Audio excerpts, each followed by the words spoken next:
Baik, Bapak Ibu, langsung saja hari ini saya akan membagikan materi yang telah saya terima pada pendidikan guru penggerak terkait budaya positif. Materi yang akan saya bahas yaitu yang pertama tentang perubahan paradigma belajar, yang kedua tentang disiplin positif, yang ketiga motivasi perilaku manusia, keempat kebutuhan dasar manusia, yang kelima tentang posisi kontrol restitusi, keenam tentang keyakinan kelas, dan yang terakhir tentang segitiga restitusi. Materi pertama, perubahan paradigma belajar. Kita tahu ya bahwa visi ataupun keinginan dari kementerian bahwa pendidikan di Indonesia itu pada akhirnya adalah menciptakan profil pelajar Pancasila. Apa saja Bapak Ibu profil dari pelajar Pancasila?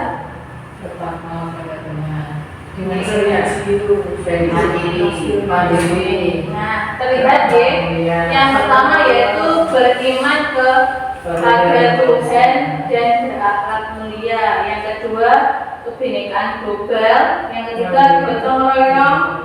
Keempat kreatif. Keenam bernalar kritis. Dan yang terakhir mandiri. Nah, Bapak Ibu, pendidikan atau pembelajaran yang kita lakukan itu intinya adalah untuk menciptakan anak-anak yang berprofil ke-6 dimensi ini. Nah, untuk itu kegiatan pembelajaran yang harus kita lakukan haruslah berpihak kepada murid, yaitu bagaimana kegiatan-kegiatan yang kita lakukan sebaiknya adalah berdasarkan dengan keinginan dan kebutuhan murid. Yang pertama itu. Yang kedua, kodrat alam dan kodrat zaman. Kodrat alam di sini yaitu pembelajaran yang kita lakukan disesuaikan dengan kondisi wilayah di mana peserta didik itu berada. Misalnya, jika kita di sini adalah pedesaan ya. Nah, pedesaan di situ paling tidak kegiatannya adalah pertanian. Nah, kita tidak mungkin memberikan pembelajaran kepada anak tentang nelayan. Mungkin bisa kita melakukan pembelajaran mengenai kegiatan nelayan, namun hanya sebagai tambahan. Maksudnya, kalau nelayan yang dibutuhkan apa? Mungkin hanya gambaran saja, untuk pelaksanaannya tidak mungkin seperti itu. Jadi kegiatan pembelajaran yang kita lakukan sebaiknya sesuai dengan kondisi geografis kita. Yang kedua, kodrat zaman. Nah, di sini pembelajaran yang kita lakukan sebaiknya sesuai dengan zamannya, Bu, Bapak Ibu, yaitu saat ini anak-anak dituntut untuk kritis. Nah, pembelajaran yang dilakukan tidak guru sentris ya, berpusat pada guru melainkan kepada murid. Dengan demikian, kegiatan-kegiatan yang kita lakukan sebaiknya adalah berpusat pada murid dengan melakukan paling tidak kegiatan praktek langsung.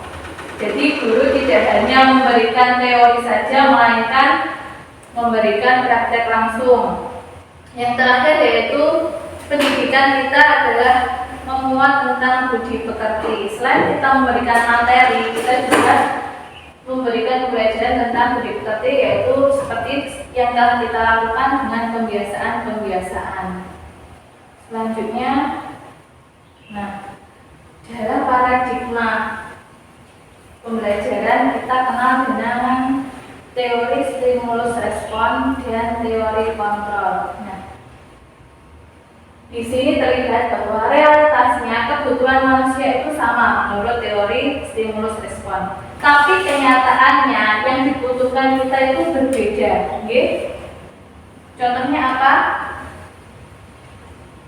Contohnya seperti anak-anak itu keinginannya agar butuhnya bermain. Sedangkan kita sebagai guru menuntut anak untuk belajar. Nah, terkadang itu kita untuk memberi materi saja kepada anak tanpa memberikan kelonggaran atau kebutuhan kebutuhan mereka, memenuhi kebutuhan mereka. Yang kedua, semua orang melihat hal yang sama, padahal sejatinya orang-orang itu memiliki gambaran yang berbeda.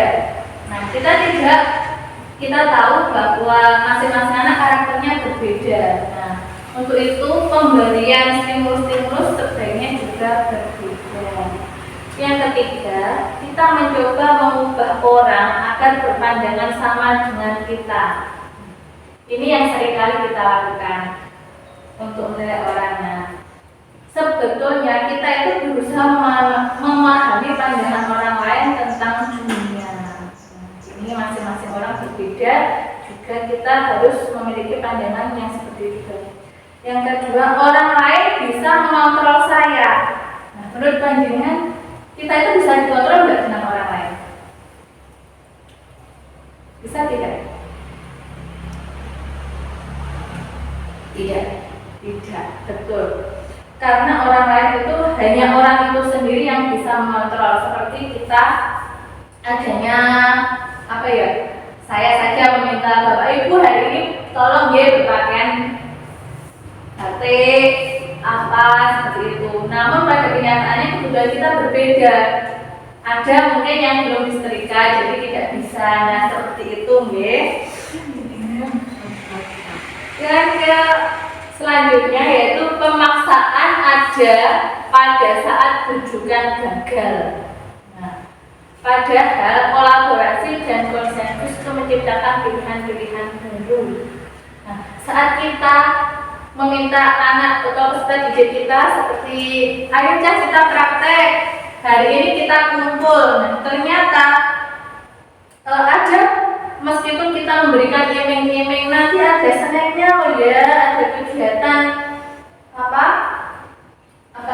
yang menyenangkan, ternyata anak-anak itu juga tidak, ada juga yang tidak melaksanakan atau tidak datang. Nah, ini perlu adanya menciptakan pilihan-pilihan terhadap anak-anak tersebut. Yang terakhir, model berpikir menang dan kalah. Tapi sebetulnya menang itu relatif. Nah, yang kedua, disiplin positif. Disiplin positif di sini yaitu menumbuhkan disiplin yang didorong dalam diri anak tanpa hukuman dan hadiah. Jadi maksudnya itu anak itu disiplin tanpa kita memberikan, nanti kalau tidak masuk konsekuensinya dihukum, ataupun nanti kalau bisa menjawab ada hadiah. Nah, itu di sini yang kita maksud dari disiplin yang tanpa adanya hukuman ataupun tanpa adanya hadiah, sehingga anak itu benar-benar disiplin karena dirinya sendiri. Di sini kedisiplinan itu berhubungan dengan motivasi ataupun perilaku manusia. Nah, kita berlaku disiplin itu ada 3 motivasi.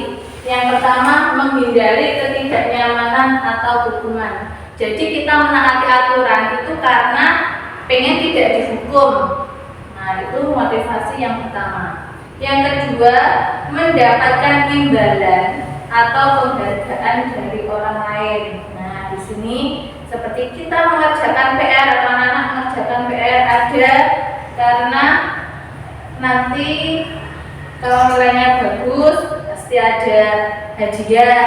Nah, seperti itu berarti anak-anak melakukan pengerjaan PR karena adanya imbalan.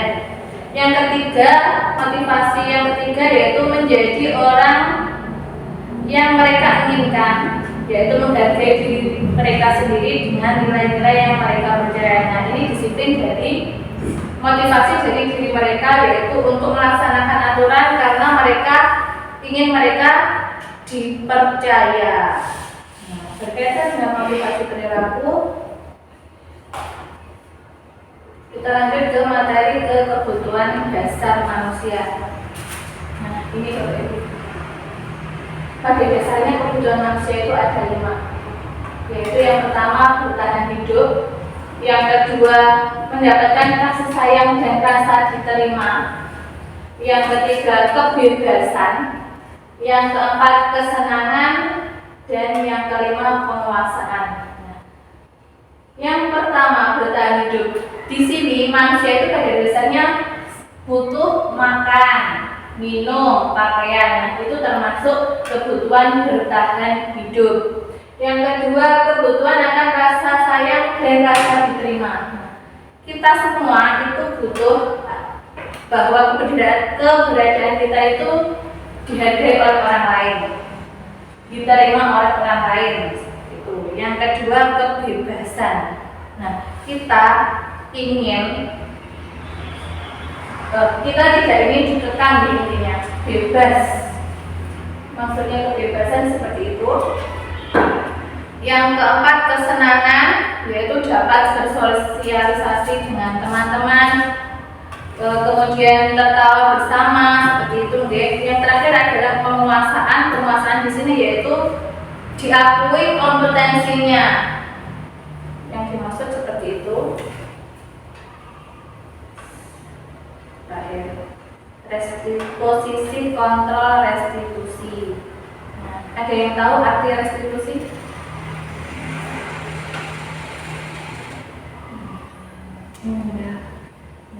Restitusi itu artinya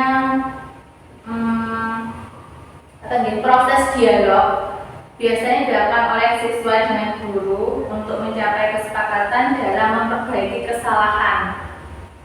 Nah, misalnya ada anak yang tidur di kelas.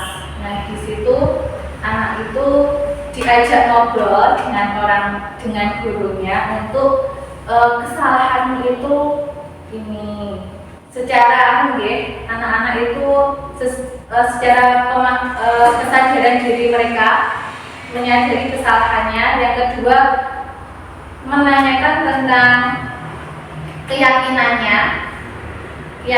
nilai kebaikan, yang kemudian dilanjutkan dengan proses untuk memperbaiki kesalahan yang dilakukan. Misalnya tadi anak yang tidur di kelas, kita mencari tahu alasannya anak itu melakukan tidur itu karena apa, tidur di kelas. Kemudian anak-anak dicari bagaimana solusinya agar anak itu tidak melakukan hal itu kembali. Itu namanya restitusi, kegiatan ngobrol bersama untuk menyelesaikan permasalahan. Dalam restitusi ada 5 posisi kontrol. Biasanya ini dilakukan guru. 5 posisi kontrol itu yang pertama sebagai penghukum, yang kedua pembuat rasa bersalah, yang ketiga sebagai teman, yang keempat sebagai pemantau atau memonitor, yang terakhir adalah sebagai manajer. Berikut adalah video tentang posisi penghukum. Contohnya ini.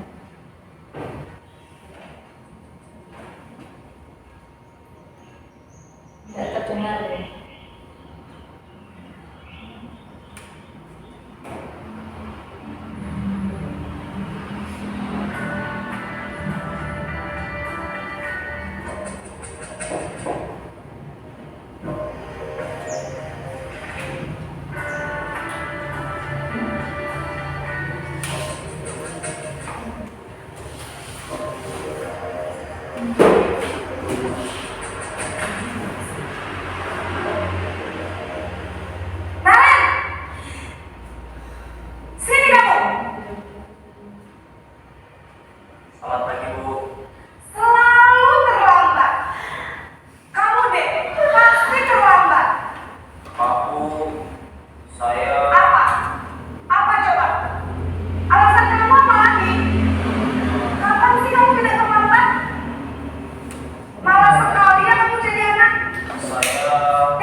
Contoh posisi restitusi sebagai penghukum. Dan menurut saya ini seringkali kita lakukan ya. Nah, padahal kesalahannya terlambat, tapi kenapa penyelesaiannya dengan cara lari lapangan? Nah, seperti itu. Yang kedua, posisi tentang pembuat rasa bersalah.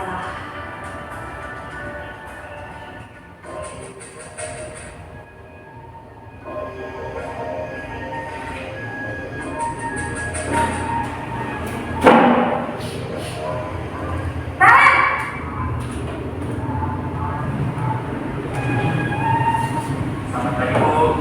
Naren, kamu kenapa terlambat lagi, nak?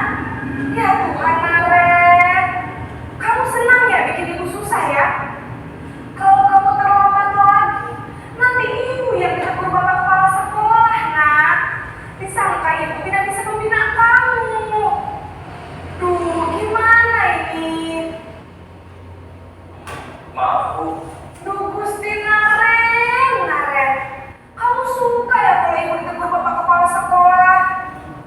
Terus, sekarang ibu harus tulis apa ini di buku absen? Ini kamu sudah sering terlambat loh. Ibu harus apa coba? Maaf, Bu. Maaf sekali. Ya sudah, lain kali jangan bikin ibu susah lagi ya, nak ya. Ibu tidak akan kuat lagi kalau kamu begini terus. Bisa jantungan kalau ibu tegur bapak kepala sekolah. Sana cepat ke kelas. Maaf ya, Bu. Maaf sekali. Nah, di sini anak akan merasa bersalah bahwa perbuatan mereka itu merugikan orang lain. Yang ketiga, posisi sebagai teman.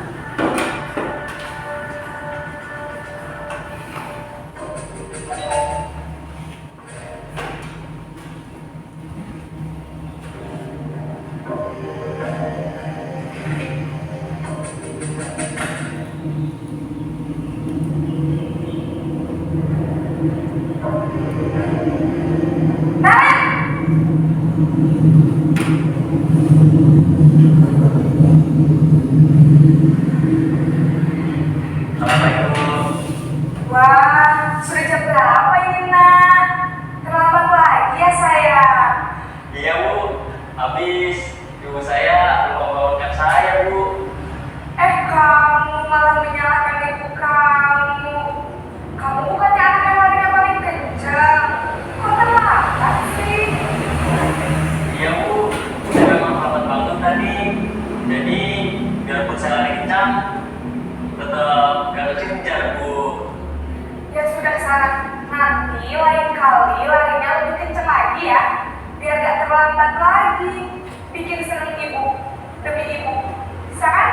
Bisa lah, Bu. Ya sudah, Sarah ke sekolah. Ibu beresin urusan absen kamu. Kamu ini ada-ada saja. Posisi sebagai teman. Yang keempat, sebagai pemantau.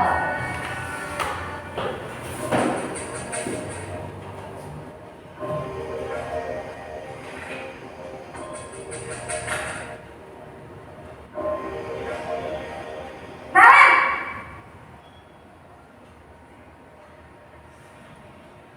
Selamat pagi, Bu. Naren, apa peraturan sekolah kita tentang jam berapa kita harus masuk sekolah, nak? Kita harus di sekolah jam 7, Bu. Iya betul, sekarang sudah jam 7.20. Naren sudah tahu konsekuensinya jika terlambat hadir. Paham, Bu. Saya harus tinggal kelas pas jam istirahat selama 20 menit. Iya benar, konsekuensinya demikian. Jadi nanti jam 9.30 pas istirahat, kamu harus tinggal di kelas, kerjakan tugas tambahan untuk ketertinggalan kamu, ya? Baik, Bu. Yang terakhir, posisi sebagai manajer.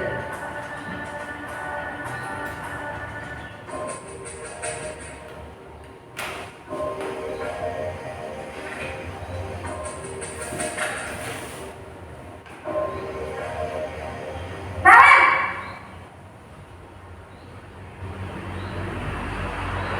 Selamat pagi, Bu. Selamat pagi, Naren. Maaf, Bu. Saya terlambat. Iya, sekolah masuknya jam 7, sekarang sudah jam 7.20. Jadi sekarang bagaimana ini, Naren? Maaf, Bu. Saya lupa tahu alarm saya semalam. Baiklah, menurut kamu, keyakinan sekolah yang mana yang perlu kamu tingkatkan? Menghargai diri sendiri dan orang lain mungkin ya Bu. Setuju.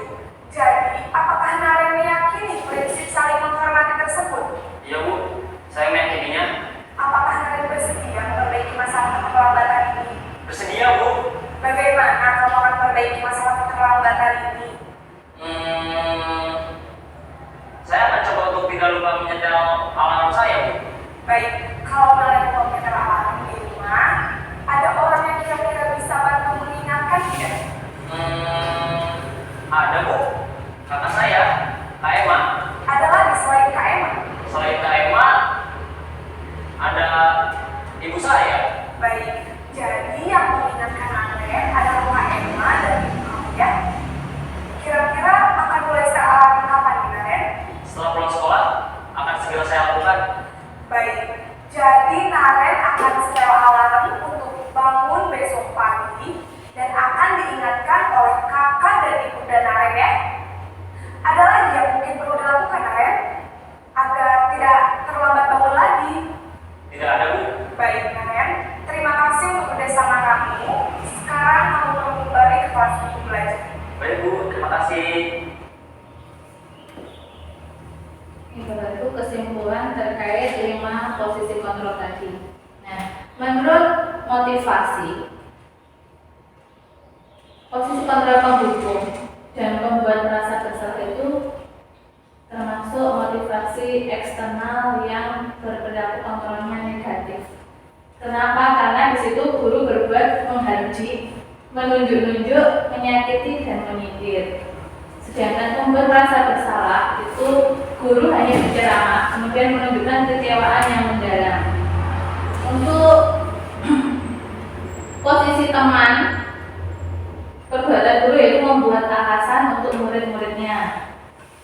Yang keempat yaitu posisi kontrol pemantau, itu termasuk pada kelas kontrol positif, namun dalam motivasi eksternal. Jadi hanya dari guru, takutnya anak-anak berlaku disiplin karena adanya aturan atau motivasi eksternal. Yang kelima yaitu posisi manajer. Di situ ada kita mengupayakan agar anak-anak itu memiliki motivasi dari mereka sendiri dengan guru berbuat mengajukan pertanyaan-pertanyaan.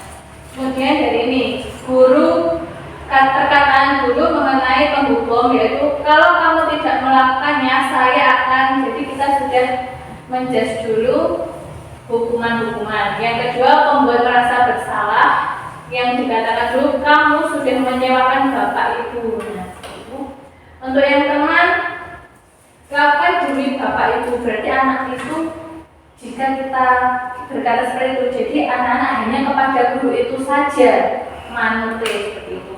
Yang keempat, sebagai pemantau, jadi di sini guru menaikkan aturannya, konsekuensinya, dan yang harusnya terjadi sesuai konsekuensi yang telah dilanggar tadi.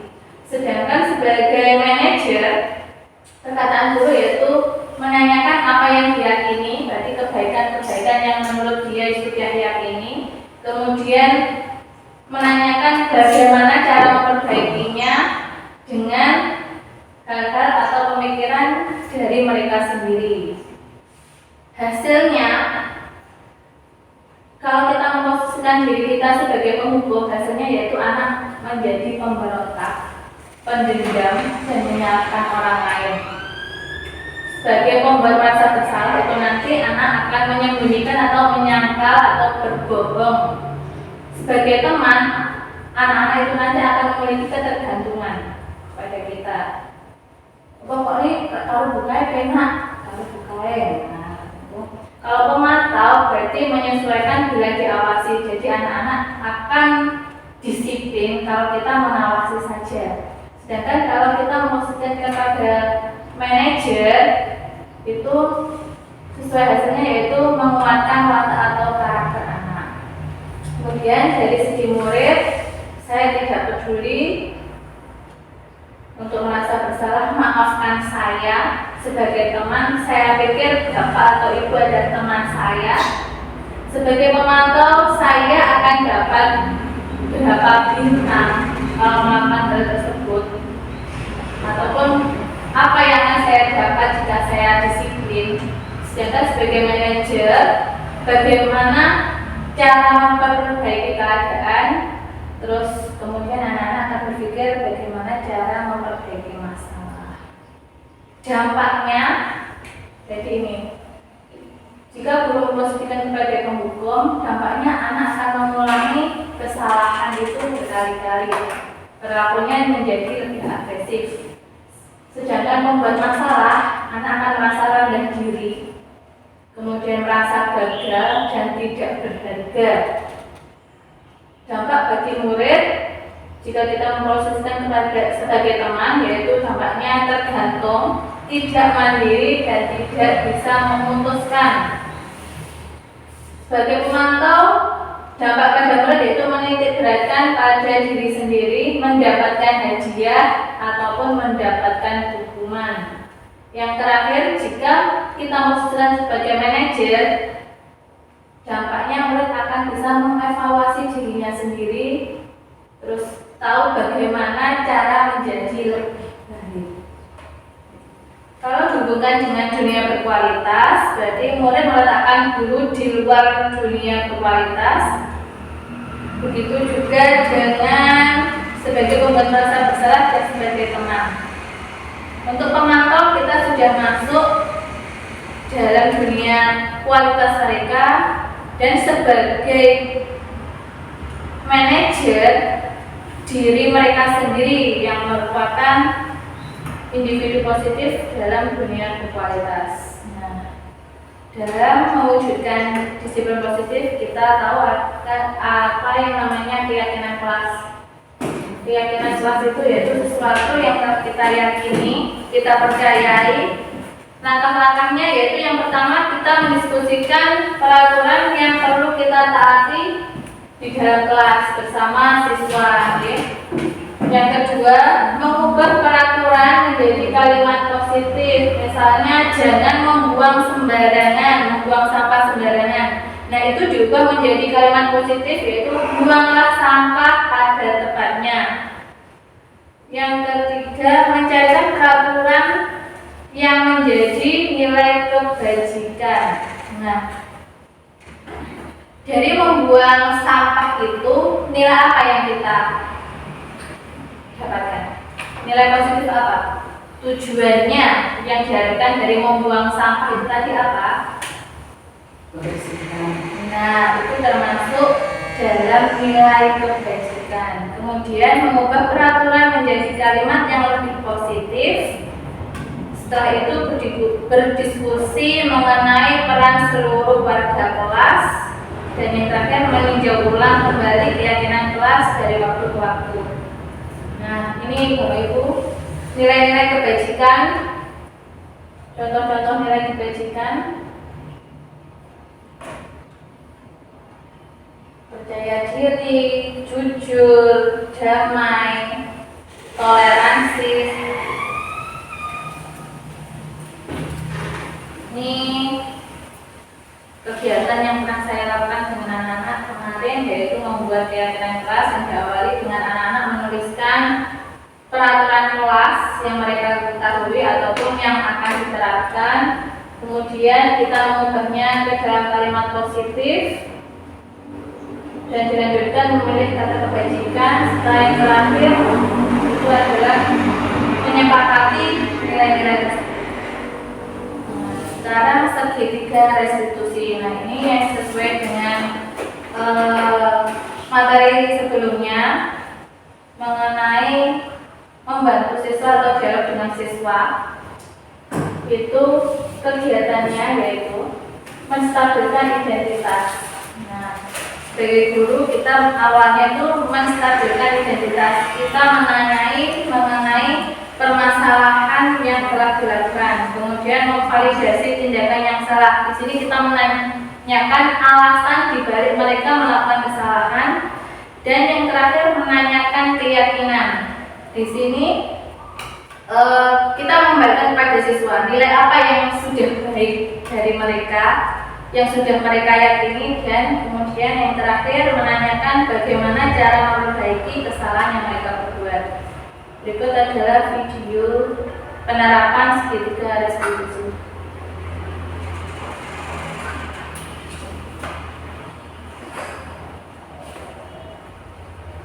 Siang Sarah, Siapa? sudah lama ya ketemu Sarah. Kenapa hari ini di sini? Kesel Pak, kesel banget. Masa aku dikatain tukang fitnah Pak? Ya aku marah lah. Aku gak dikatain Eka di depan kelas. Kesel banget. Oh gitu. Ya pasti kamu marah dan kesal. Bapak juga akan marah apabila ada yang menyebut Bapak seperti itu. Kemudian pada saat itu kamu mau melakukan apa? Ya saya langsung ngatain Eka lah Pak. Kesel banget. Saya bentak-bentak dia di depan teman-teman lain.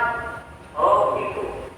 Pasti kamu melakukan seperti itu karena suatu alasan tertentu bukan? Iyalah, saya diam saja Pak. Ya saya bela diri lah. Masa saya dituduh tukang fitnah? Ya wajar lah. Mempertahankan harga diri itu sesuatu yang penting buat kamu. Untung kamu tidak memiliki kabar lagi. Hanya bentak-bentak. Iya Pak. Untung saya masih bersabar dan hanya membentak saja. Gak gemes padahal. Saya pasti bela diri lah. Ya pasti ya. Tapi kamu memilih untuk tetap bertahan dan bersabar. Kamu memilih untuk tidak berbuat lebih parah lagi bukan? Iya. Nah, sekarang coba kita lihat lagi tindakan kamu yang bentak-bentak Eka di kelas. Tindakan kamu itu kira-kira sesuai dengan keyakinan kelas atau prinsip kamu tidak? Pak. Capek Pak di rumah. Jadi keyakinan atau prinsip mana yang perlu sesuai dengan keinginan kamu? Ya, saya sebenarnya sama seperti Bapak. Mungkin saat itu saya menjadi emosi. Jadi tidak melakukan sikap itu. Kamu meyakini tidak? Menghargai orang lain itu penting buat kamu. Yakinlah Pak. Iya, setuju. Kita harus saling menghargai. Namun ada juga keyakinan yang kita sepakati yang perlu kita jalankan. Apabila kita sedang marah, bukan? Ya, saya bisa lebih proaktif. Mulai dengan diri sendiri. Saya bisa jadi lebih sabar, mengambil keputusan, dan mau apa selanjutnya. Kira-kira kamu bersedia memperbaiki masalah ini tidak? Sedia Pak.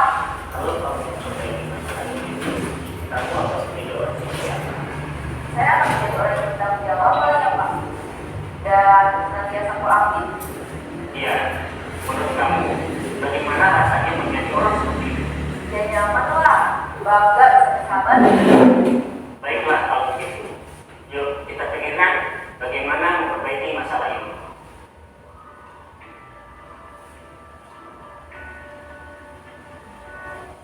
Ini Bapak itu penerapan dari segitiga restitusi.